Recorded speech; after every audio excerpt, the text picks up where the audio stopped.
एक गांव में एक किसान अपनी पत्नी के साथ रहता था। उनका एक छोटा सा खेत था, जहां वे दिन भर परिश्रम किया करते थे। किंतु कठोर परिश्रम के उपरांत भी कृषि से प्राप्त आमदनी उनके जीवन यापन हेतु पर्याप्त नहीं थी और वे निर्धनता का जीवन व्यतीत करने हेतु विवश थे। एक दिन किसान बाजार से कुछ मुर्गियां खरीद लाया। उसकी योजना मुर्गियों के अंडे विक्रय कर अतिरिक्त धन उपार्जन था। अपनी पत्नी के साथ मिलकर उसने घर के आंगन में एक छोटा सा दरबार निर्मित किया और मुर्गियों को उसमें रख दिया।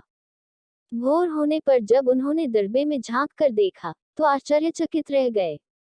वहां अन्य अंडों के साथ एक सोने का अंडा भी पड़ा हुआ था। किसान उस सोने के अंडे को अच्छी कीमत पर जौहरी के पास बेच आया। अगले दिन फिर उन्होंने दरबे में सोने का अंडा पाया। किसान और उसकी पत्नी समझ गए कि उनके द्वारा पाली जा रही मुर्गियों में से एक मुर्गी अद्भुत है।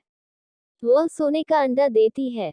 एक रात पहरेदारी कर वे सोने का अंडा देने वाली मुर्गी को पहचान गए। उसके बाद से वे उसका खास ख्याल रखने लगे। उस मुर्गी से उन्हें रोज सोने का अंडा मिलने लगा। उन अंडों को बेचकर किसान कुछ ही महीनों में धनवान हो गया। किसान अपने जीवन से संतुष्ट था, किंतु उसकी पत्नी लोभी प्रवृत्ति की थी। एक दिन वह किसान से बोली, आखिर कब तक हम रोज एक ही सोने का अंडा प्राप्त करते रहेंगे? क्यों न हम मुर्गी के पेट से एक साथ सारे अंडे निकाल लें। इस तरह हम उन्हें बेचकर एक बार में इतने धनवान हो जाएंगे कि हमारी सात पुश्तें आराम का जीवन व्यतीत करेगी। पत्नी की बात सुनकर किसान के मन में भी लोभ घर कर गया। उसने मुर्गी को मारकर उसके पेट से एक साथ सारे अंडे निकाल लेने का मन बना लिया। वह बाजार गया और वहां से एक बड़ा चाकू खरीद लाया। फिर रात में अपनी पत्नी के साथ वह मुर्गियों के दरबे में गया और सोने का अंडा देने वाली मुर्गी को पकड़कर उसका पेट चीर दिया।